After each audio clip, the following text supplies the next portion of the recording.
Yan may tubig. Kanina talaga nung binuhat ko, maraming lumabas sa tubig.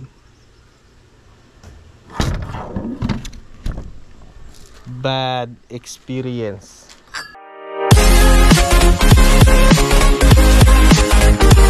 Alam nyo guys, nung nag-range test ako ng drone ay may nangyaring hindi maganda. Bagamat na-test natin yung range ni Potensic Atom 2, nasubukan natin yung Find My Drone na feature niya. Ang masaklap, basa yung aking EcoFlow River 3 UPS. Nasa top box kasi ng motor ko nung tumawid ako sa ilog kasi nga hinahanap ko yung drone. Okay. Sa wakas, nakita ko rin yung drone. Hi! Nadulas yung motor, natumba yung motor, sunod-sunod yun, lumutang na yung power station. Ewan kung aandar pa to ngayon. Pero ayon kay EcoFlow River 3 UPS ay waterproof yung kanyang battery. Sa bagay, totoo naman kasi nga meron siyang mga silicone glue dito. Yung kanyang board ay coated ng clear. Siguro epoxy yan. So nakalas ko na. Hindi ko alam kung gagana ito, pero subukan natin kasi sabi ko na nga lumutang to sa tubig. Sana may feature ito na patutulugin niya yung battery na walang lalabas na kuryente pag nakapatay siya. Sana nakasurvive sa paliligo sa tubig. Nakataob to nakabaliktad sa tubig. Hindi ko na nabidyuhan. Nakaganyan lumulutang siya. So yun ang nangyari. So ngayon ay kakalasin natin, patutuyuan natin, tapos saka natin siya susubukan.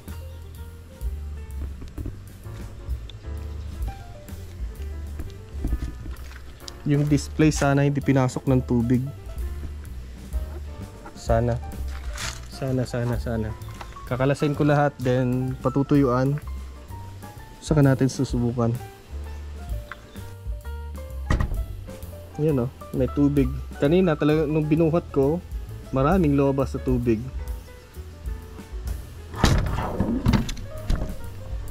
Bad experience. Yeah.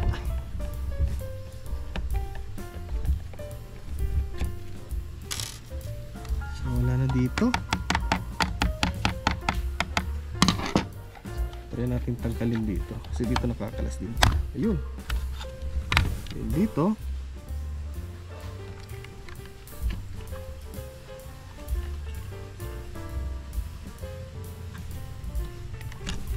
Ayun. Tanggalin na natin sa battery.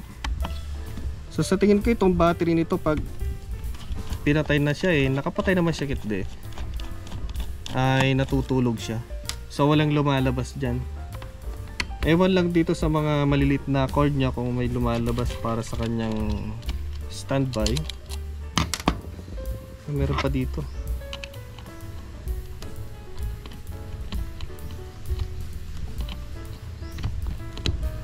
Itong battery nya, minsan hindi ko pa nabuksan to kaya fully sealed yan. Yun tatanggalin na natin dito. Kung sa bagay, kung titingnan natin maigi, yung mga loob ng mga port nya hindi pinasok ng tubig. Dito hindi. Dito sa AC pwede. So ang gagawin natin ay patutuyuan natin. So parang hindi naman pinasok yung ating display, nag-moist lang siya sa loob, nagpawis. Sana hindi siya nasira, hindi pinasok. So yan, patutuyuan muna natin. Tutulungan na lang natin ng hair dryer kasi makulimlim. Tapos tong battery, pagpag na lang natin. Ayan Grabe. So ayon kay EcoFlow ay IP54 naman to. Malamang yung mga dito meron siyang ano, seal.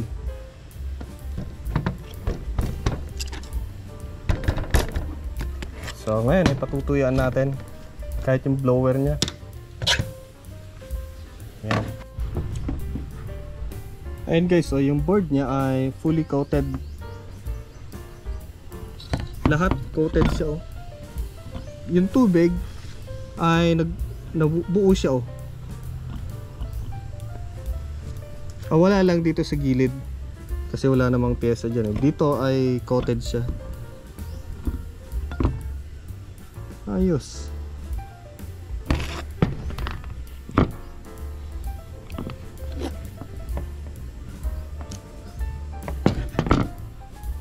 So patayin natin, saka natin subukan.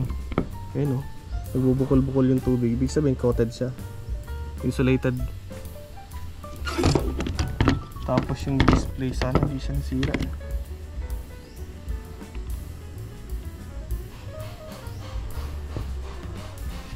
Okay, check na lang natin sa connector niya. Baka mamaya pati doon pinasok.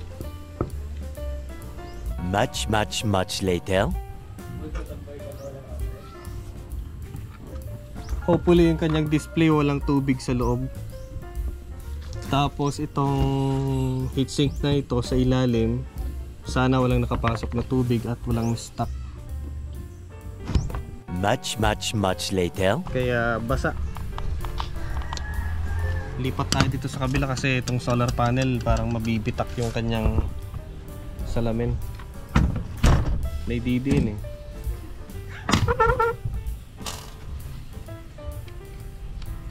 Lumutang to sa tubig. Oops.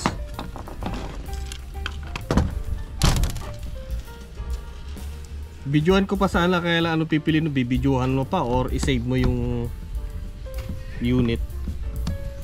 Yung iba kasi bibidyohan muna, eh. Pero ako hindi ko naisip na uunahing i-play yung camera kaysa yung unit. Sayang to guys, mahal din to. Una-una ay branded siya.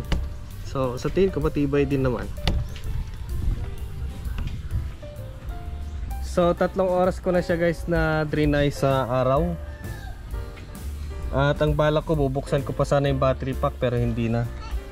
Kasi nga tiwala naman ako na hindi siya pinasok. Yung mga silicone niya hindi pa nabuksan.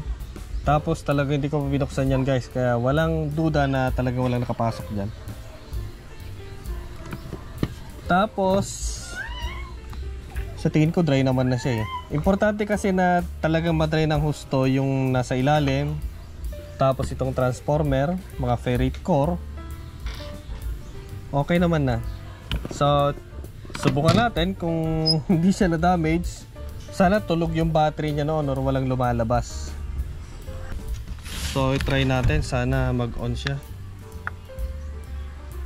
Ayun, haha, 100% nag-on pa rin. AC, yun, DC. Ayos. Ayos, walang problema, hindi siya nasira. Lumutang to sa tubig, eh. Yan, okay naman, umandar siya, oh. 100% yung battery. So naka-off siya ngayon. Tingnan natin kung tulog din yung kanyang battery. Ayan. Buhay. Buhay na buhay.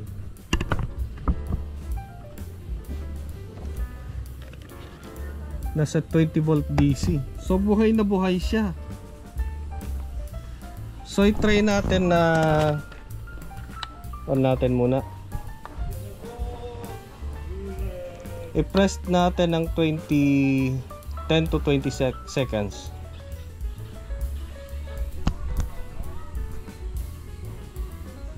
Para tuluyang mag-off. Pero galing, ah. Nag-auto shutdown yung kanyang BMS. Meron pa rin. Pero bilib ako, walang nasira dito.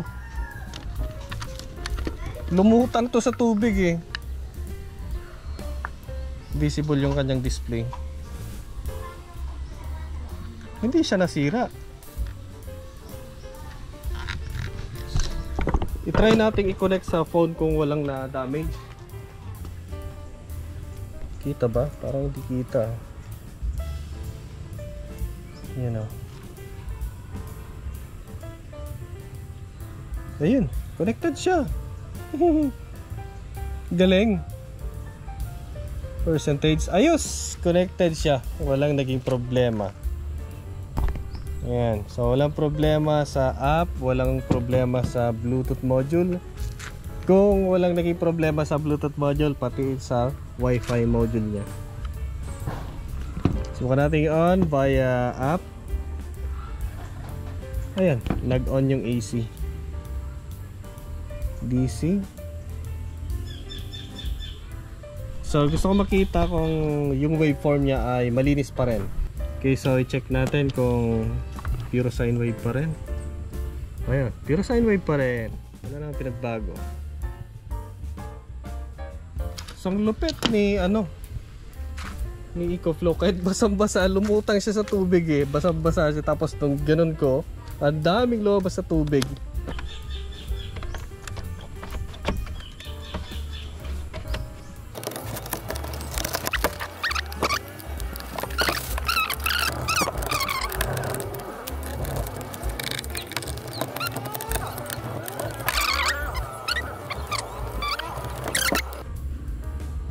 Ayun. Pinag-nervyos ako ah. Konting linis lang yan. Okay, so ayos.